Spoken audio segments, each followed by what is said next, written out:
Hello, and welcome back to another episode of Drug Cultures. I'm Sky Hawthorne. This is my show. All opinions expressed here are my own, as is all music. And as always, nothing I say on the podcast should be taken as medical advice. I'm not a physician. I do not and will not recommend that anybody take any drug for any reason. All content produced here is for the purposes of education, entertainment, and occasionally harm reduction. Drug Cultures is a show about people around the world, past and present, and their use of psychoactive drugs. Some of the stories we've told are about aspects of drug use that are widely known, at least on a surface level.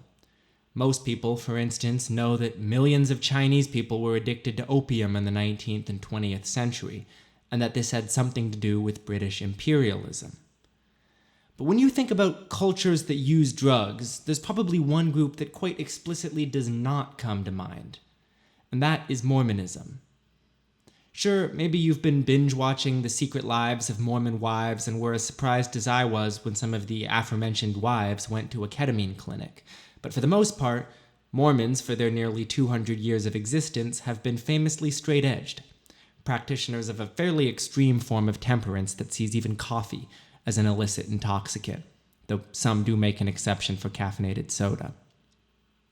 Yet by the end of this episode, you'll understand that not only is there a very real possibility that psychedelic or entheogenic substances were involved in the development and spread of early Mormonism in the 19th century, but that the sacred and psychoactive peyote cactus very nearly became an accepted Mormon sacrament among hundreds of thousands of practitioners a few decades later. If it weren't for the Great Depression and World War II, it's possible that Mormonism would have a very different reputation today. I also want to get this out of the way. The purpose of this episode is not to tear into Mormonism or to demean it in any way as a religious faith. Quite frankly, in mainstream American society at least, it's often ridiculed and treated as a joke. Golden plates this, sacred underwear that. The only religion I've seen that's more unfairly maligned, quite frankly, is Islam. Now, do I believe in the divinity of Joseph Smith, or that he was some sort of prophet sent by God to bring us back into touch with Jesus? Absolutely not. But I don't believe in the divinity of Christ either, nor in the prophet Muhammad. Of course, Mormonism does produce its fair share of fanaticism. I have friends who've left the LDS behind and are living happier and more fulfilled lives as a result, and see it as having left a cult. I also have friends who are still active Mormons and derive a great deal of spiritual meaning and purpose from the church. Really, I don't see it as being all that different from my Catholic or ex-Catholic friends. The other thing to know about Mormonism before we dive into the nitty-gritty is that there isn't just one Mormon church. Much like Christianity, Mormonism has splintered into a number of schisms since the death of Joseph Smith Jr., the church's founder. While Joseph Smith was still alive, there is some evidence that he was using psychoactive plants to induce visionary states. Though the evidence is far from conclusive, there are some really great researchers who have made a very solid case for this possibility in recent years. After Smith's death, there was a leadership crisis into which stepped Brigham Young, one of Smith's most devoted followers. Young led many Mormons to Utah, and there was born the largest Mormon schism, the Church of Latter-day Saints. But a significant number of Smith's followers remained in Independence, Missouri, choosing to follow Smith's son, Joseph Smith III, instead. They had serious doctrinal disagreements with the Utah crew, largely over whether the prophet Joseph Smith practiced polygamy. The LDS believed he did, while the Mormons who remained in Independence did not. The Missouri branch became known as the Reorganized Church of Latter-day Saints, or RLDS, and to this day remains the second largest Mormon schism, now called the Community of Christ. And it is within this RLDS where Joseph Smith's grandson, Fred M. Smith, he became president of the RLDS, lobbied hard for the church to incorporate peyote into its religious practices after he took part in peyote ceremonies. Now, the church ignored his recommendations, but it's tempting to imagine what could have been if only circumstances had unfolded slightly differently.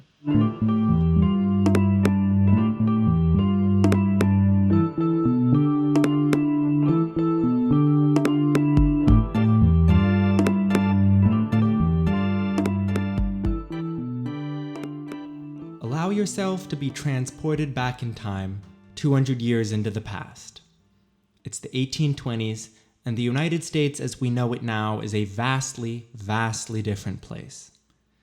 The East Coast has, for the most part, been fully colonized, and it is here that a young, handsome mystic by the name of Joseph Smith Jr., a Vermont boy, is said to have followed a series of visions to a place in New York called Cumorah Hill. It is here in 1827 where Mormons believe he found the golden plates that were translated into the sacred text of Mormonism. There's a bit of a discrepancy about what actually happened here. In the official narrative, it was an angel named Moroni who revealed the location and the nature of these plates in a vision in 1822, and Smith found them 5 years later.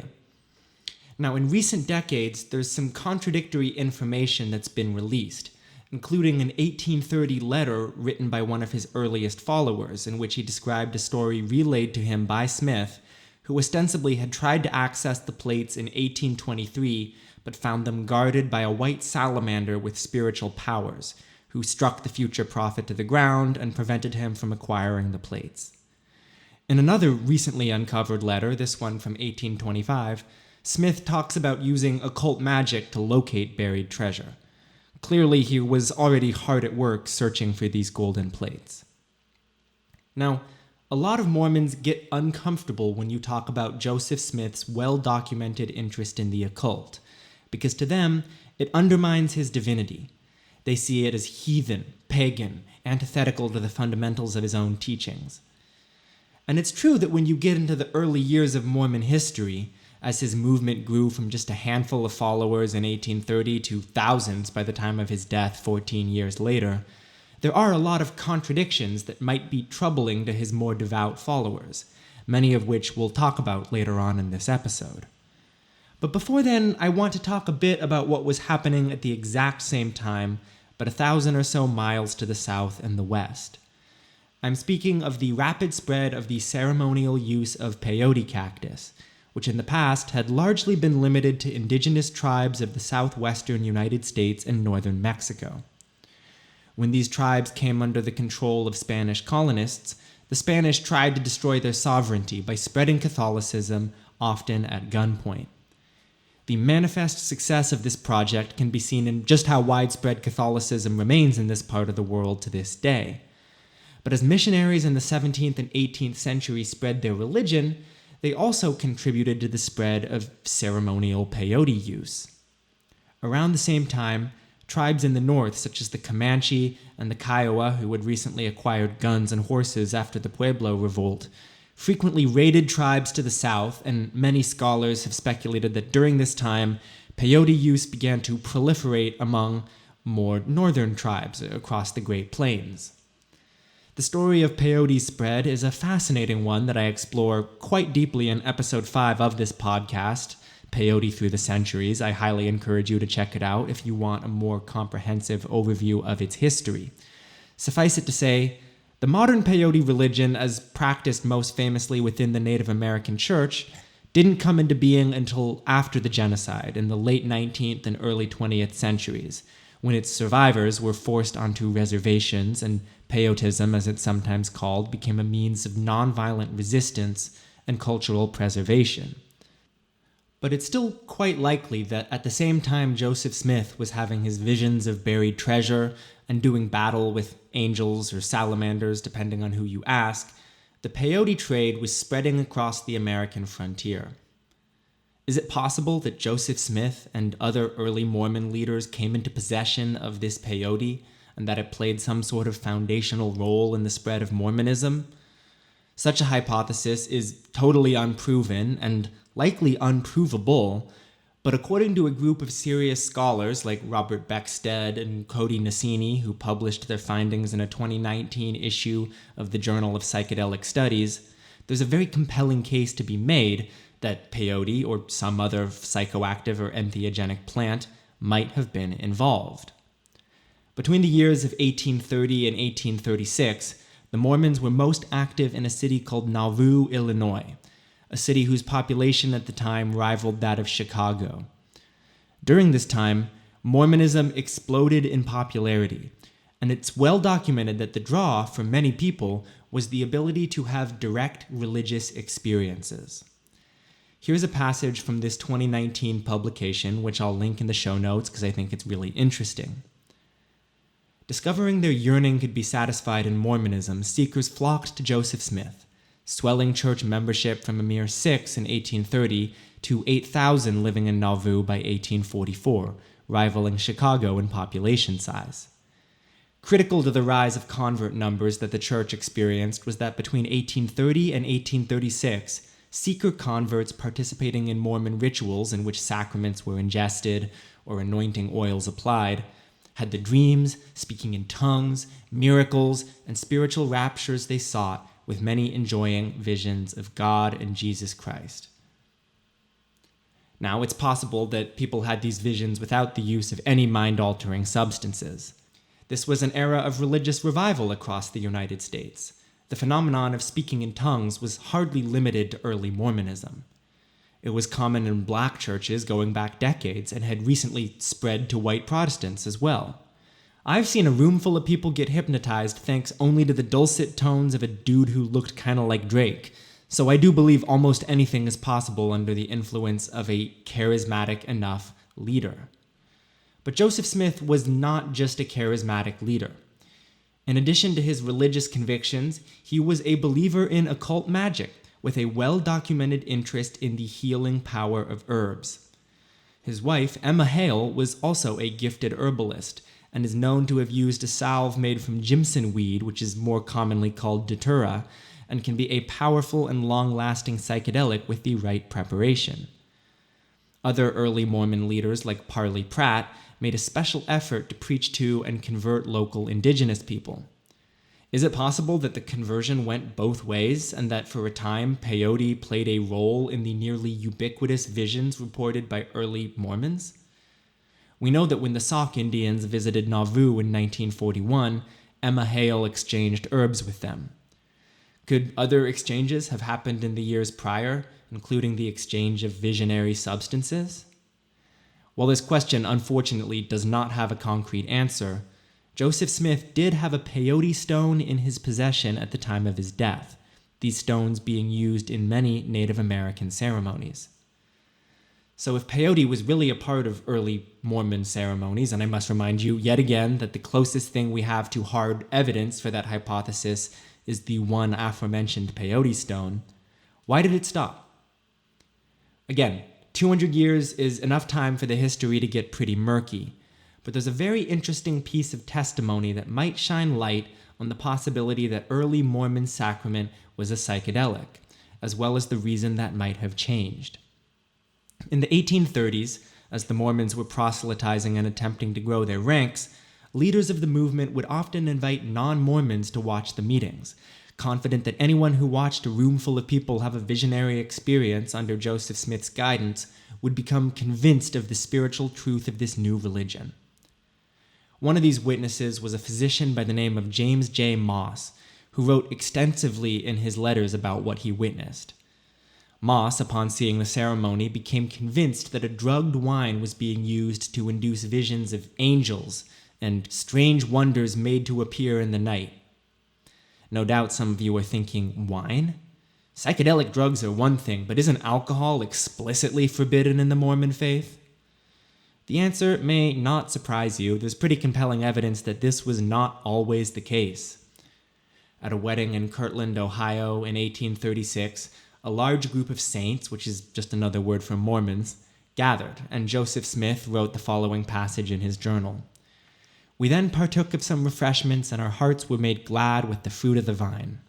While some Mormons quibble with the meaning of this passage, the meaning seems pretty clear to me, and several biographies of Joseph Smith have made similar claims. Moss's claim that wine was present at early Mormon meetings is not shocking. But what about his suspicion that the wine was drugged? Maybe with peyote, maybe Jimson weed, but something to induce the ubiquitous visions of the early Mormon converts.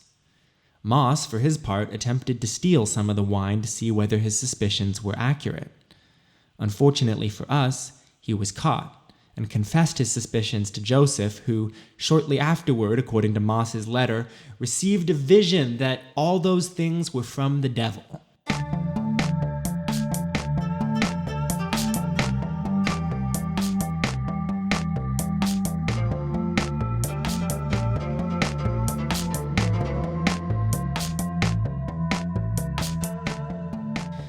So there's the theory of the case. Joseph Smith used a spiked wine or some other powerfully psychoactive sacrament to induce the divine visions which were so important a part of early Mormonism, and then, when too many people like Moss started asking uncomfortable questions, this practice abruptly stopped. It's a compelling theory, and blasphemous as it may seem to some Mormons, it doesn't necessarily conflict with the foundational theological principles of Mormonism. One of which is the idea that the physical is the gateway to the spiritual, and that God operates via manipulation of the physical world. Joseph Smith may not have seen the use of psychoactive substances to achieve states of religious understanding as in any way cheapening the religious experience, but rather might have seen these entheogens as physical keys to a spiritual kingdom.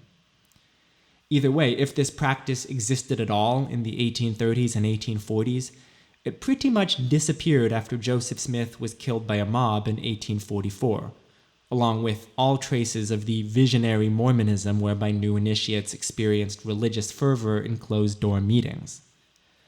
The two main successors to Smith's legacy, Brigham Young of the LDS and Joseph Smith III of the RLDS, both commanded large and growing followings.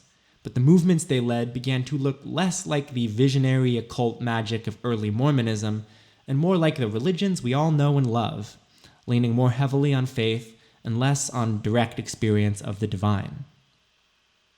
I'm not going to delve too heavily into the respective histories of these churches over the next 50 years, but the one theme I really do want to emphasize is the ongoing relationship between Mormonism and American Indian religious practice. Of course, 19th century American history is scarred by our two original sins, slavery and the genocide of our indigenous people, and it's not as if the Mormons should get let off the hook for their part in that genocide. They were as much a part of the cultural erasure of Native Americans as any other American settlers. But there's one unique feature of Mormonism that set it apart from, say, Catholicism or other branches of Christianity. American Indians had a specific place in the cosmology laid out in the Book of Mormon. The Book of Mormon presents a history not just of God's act of creation, but also purports to be the history of the inhabitants of the Western Hemisphere between 600 BC and 400 AD. Within this history, American Indians are referred to as Lamanites, and are seen as descendants of the prophet Lehi, who ostensibly led his disciples from Jerusalem to the Americas via the Pacific Ocean thousands of years ago. I believe that ancient Jews built boats and sailed to America.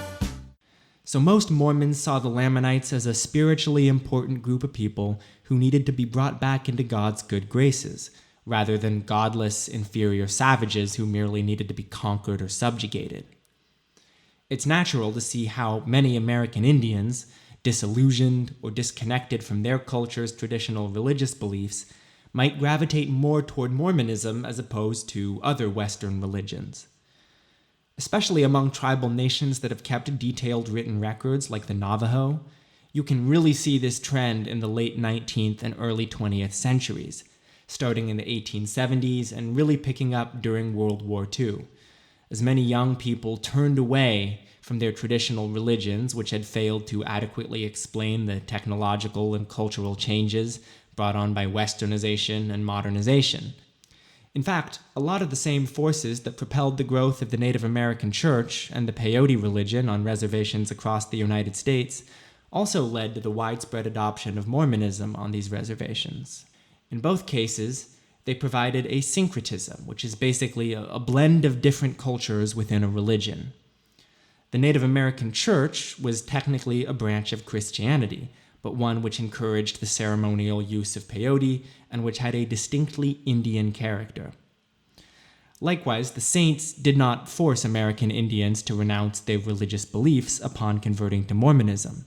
They saw the traditional religious beliefs of tribes like the Navajo not as false, but rather a degraded or degenerate form of the true religion. Another similarity between the Mormons and the Native American Church: both of these religions took seriously the scourge of alcohol abuse that was a real bad problem across reservations at this time. For the Mormons, complete relinquishment of intoxicants like alcohol or even coffee were simply a part of the spiritual path. And for Native American church members, the peyote ceremonies often included the kind of transformative, spiritual, visionary experiences that helped people escape alcoholism. Yet for all the similarity between the Latter-day Saints and the Native American Church, there was virtually no overlap between the two. Sure, you'd often find people who practiced both a traditional religion and Catholicism, or peyotism and Catholicism, or a traditional religion and Mormonism, but you almost never saw anybody who was both in the Native American Church and an active Mormon. And really, peyote was the big obstacle here.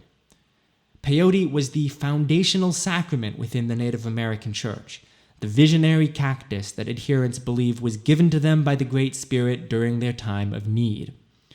And for the Mormons, despite the possible role it might have played in the founding of the religion, peyote was just another intoxicant, something to be avoided at all costs, and certainly not something that had any religious or spiritual value. But what if this wasn't the case? Could there have been an alternate path where Mormons not only allowed their congregants to take peyote, but even encouraged it? What if a religion that, by all accounts, was heavily influenced by occult mysticism and indigenous practices had chosen to make peace with the Native American Church instead of clashing over the use of peyote? There's no evidence that the Church of Latter-day Saints, by far the largest Mormon schism, ever entertained the possibility. But the second largest schism, the reorganized Church of Latter-day Saints, very nearly did.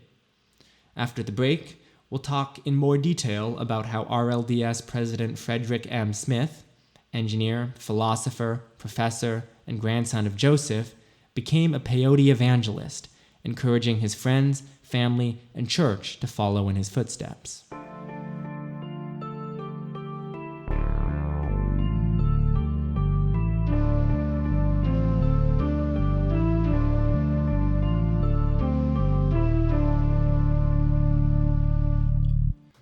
By the time Fred M. assumed the presidency following the death of his father Joseph Smith III in 1915, he had already had a dramatically different life than any of the other Mormon leaders we've discussed, including his father, his grandfather, or Brigham Young.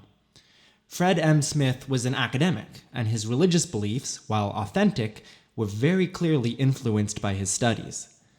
And as anyone who spent any time in academia or around academics will know, a huge part of what you believe is quite simply who you hang out with. Fred, for his part, was heavily influenced by the work of G. Stanley Hall, the president and founder of Clark University, where Fred Smith got his PhD. Hall inspired in Smith a desire to understand the limits of human mental potential. Smith also got very into the work of a guy named William James, particularly his idea of a second wind, a state of energetic breakthrough that can occur after a period of intense exertion. In much the same way that a second wind allows for an additional burst of energy previously inaccessible, Smith was fascinated by the idea of a second thought that could open up new ways of understanding. One of James's most influential ideas, and one that would be most controversial when articulated by Smith, was the assertion that religious revelation was similar or even indistinguishable from a state of chemical ecstasy. Smith was also a huge fan of the Italian philosopher Paolo Mantegazza, who had a similar conviction that states of religious revelation could be induced through chemical means. Now, neither James nor Mantegazza were peyote users. William James is said to have tried it once and found it did absolutely nothing for him, aside from making him feel sick. But while he wasn't a fan of the cactus, James was famously very fascinated by the anesthetic revelations produced by nitrous oxide, that's laughing gas or whippets. And Mantegazza was a well-documented cocaine user, advocating its use in the exact same way you might hear someone raving about their nootropic stack today, even going so far as to imagine that widespread use of coca leaves or a cocaine extract could lead to the development of a utopian society. So when you look at who Fred Smith's influences were, it was this stacked lineup of people who believed that human beings were not operating at our full potential, and that chemicals like cocaine or nitrous oxide could open us up to a more complete understanding of ourselves, the world around us, and the meaning of spirituality.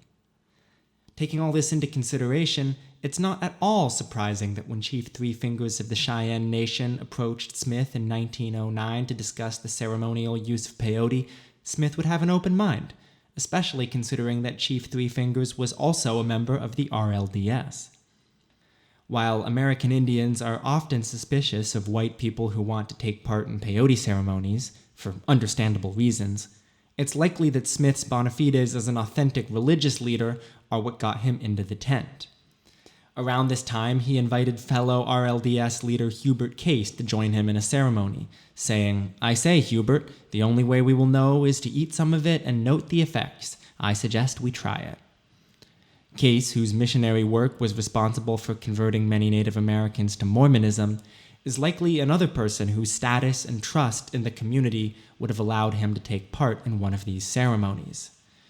In 1918, a few years later, Smith's wife joined him in a ceremony while the two of them were on vacation in the Southwest, and by 1919, 4 years into his presidency, he was speaking publicly about his personal experience with peyote, including writing a really incredible plea in the Saints Herald, the main newspaper of the RLDS.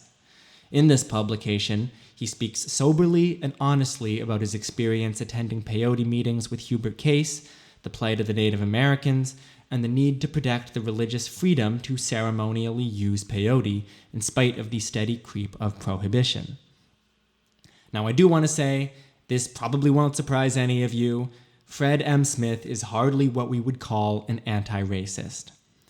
In fact, as his friendship deepened with G. Stanley Hall during his time as a PhD student at Clark, the two of them would often go on casual walks together, and apparently, during one of these walks, Smith advised Hall not to allow a black student by the name of Bishop Perry to be accepted into Clark's PhD program, fully believing that Perry, by virtue of his race and race alone, would not have the mental fortitude for a PhD program. And you see a certain amount of this race essentialism in the way he talks and writes about Indian religious beliefs. In his article for the Saints Herald, he relays a speech he gave to a group of Omaha Indians who had invited him into their peyote meeting. He writes, "I knew there was in the peyote religion that which strongly appealed to the Indian nature, but eventually that religion would give way to one which would appeal to them more strongly, when the grandeur of the gospel of Jesus Christ was more fully comprehended by them." Fred Smith was really this fascinating contradiction of a man, vastly more open-minded than most other Mormon leaders, having no reservations about taking part in a ceremony led by American Indians and involving the consumption of a powerful mind-altering plant, but he retained this attitude of condescension and superiority. Throughout the piece, he did quite compellingly articulate why Native Americans would be suspicious of white people, describing how justice has not always been an attribute of the whites in dealing with the Indians. But then he immediately follows up with, "We fear that the errors and failings of the Indians in trying to measure up to a higher standard of civilization have been more than matched by graft and moral turpitude of many of the whites who posed as friends of the Indians." White civilization and white culture is framed as being inherently superior, despite the behavior of certain bad actors. Fred Smith's contradictions aren't limited to his eclectic grab bag of progressive and reactionary perspectives on race. He also spent his entire life walking that very fine line between scientist and pious man. Men who did both science and religion at such a high level were largely a relic of the past, even 100 years ago. As a young man, he'd pursued a career in electrical engineering, tinkering on clocks and radios, developing his own photographs, and machining parts for farm work. According to his wife, one of Fred's formative experiences took place when a train conductor let him stoke the boiler for 100 miles, during which time Fred realized that the inefficiency of a coal engine would one day present conservation problems, which frankly is an absurdly prophetic revelation to have in the 19th century. And even his takes on religion are tinged with the pragmatic scientism that had become so common in the post-industrial tail end of the 1800s. His fascination with the biological and chemical mechanisms behind spiritual experiences was very much of the time, and was certainly not popular with more conservative factions of his church. One bishop by the name of B.L. McKim, who would go on to be a rival of Smith in a protracted power struggle for the church's future, was horrified by Smith's writing, particularly his book The Higher Powers of Man, which was just as influenced by Stanley Hall and William James and his peyote experiences as it was by his Mormon faith. McKim, like many readers of Smith's writing, was shocked by the implication that the spiritual revelations of Mormonism were triggered by biological processes that could be induced in the brain. This bishop argued that unless we give the same weight to the revelations of opium smokers, Smith's ideas should not be taken seriously at all. And yet, examined through a different lens, Smith's perspective wasn't all that different from his grandfather, Joseph the Prophet. Even if mind-altering or entheogenic plants played no part in that era of visionary Mormonism over which Joseph presided, one of Joseph Smith's foundational beliefs was that human beings are co-workers alongside God. That it is our physical effort, our sweat and tears, that's how God works his magic. Mormonism from the get-go had a different cosmology from traditional Christianity. Instead of seeing God as the creator of all things, Mormon cosmology, as articulated by Joseph Smith, recognized elements, these fundamental building blocks of the universe, coexisting with God but not created by him. In one sermon he delivered shortly before his death, Joseph wrote that the elements may be organized and reorganized but not destroyed. They had not beginning and can have no end. That's directly from Joseph Smith, and to my mind, that is a deeply scientific perspective, rooted in the first law of thermodynamics and the law of conservation of matter. Matter and energy cannot be created or destroyed, merely transformed. Within this cosmology, any spiritual revelation must be received by a human mind through manipulation of these elements. A revelation transmitted through the use of peyote by this logic is no different from any other revelation. It's easy to imagine a scenario where Fred Smith lobbied for the use of peyote within his church and was given a draconian punishment in return, excommunicated or removed from the presidency or forced to resign in disgrace.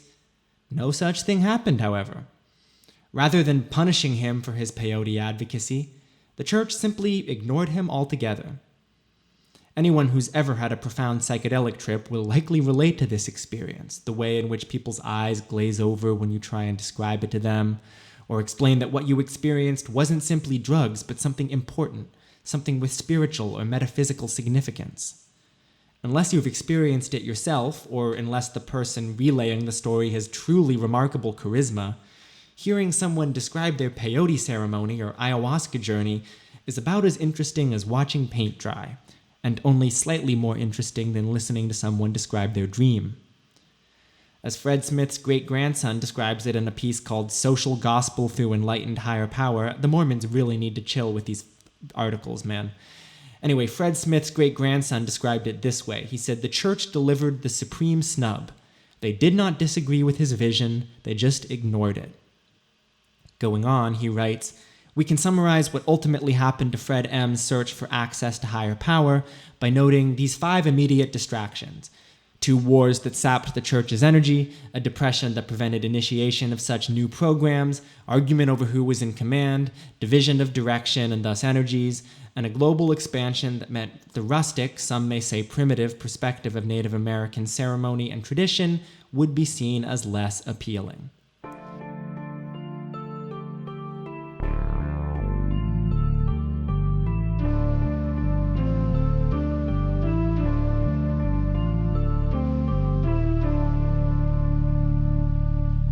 It's tempting to speculate about a world in which events unfolded differently.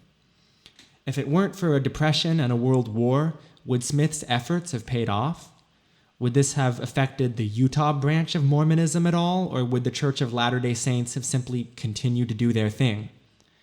And if peyote use became widespread in the Mormon Church, would it have led to Mormons having better or more progressive politics?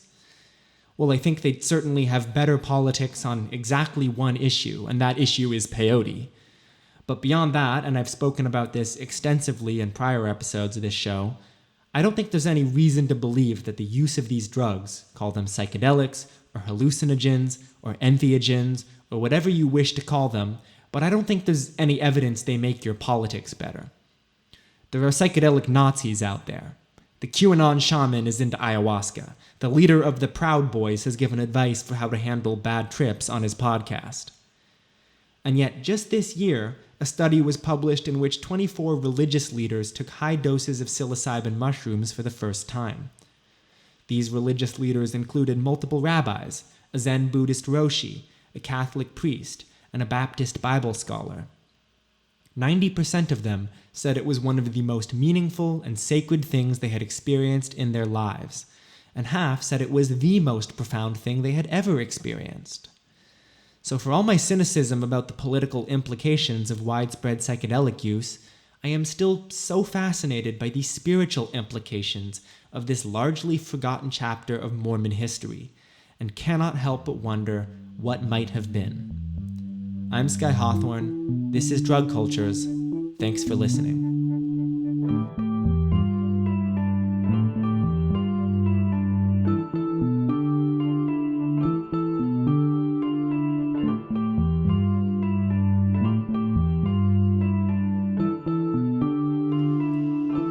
As always, if you enjoyed what you heard, give us a follow on Twitter at DrugCulturesPod. Shoot me an email at drugculturespodcast@gmail.com, or follow the show on Instagram at consciousness_cultures. Thank you again so much for listening. Have a fantastic rest of your evening. Stay in church, don't do drugs.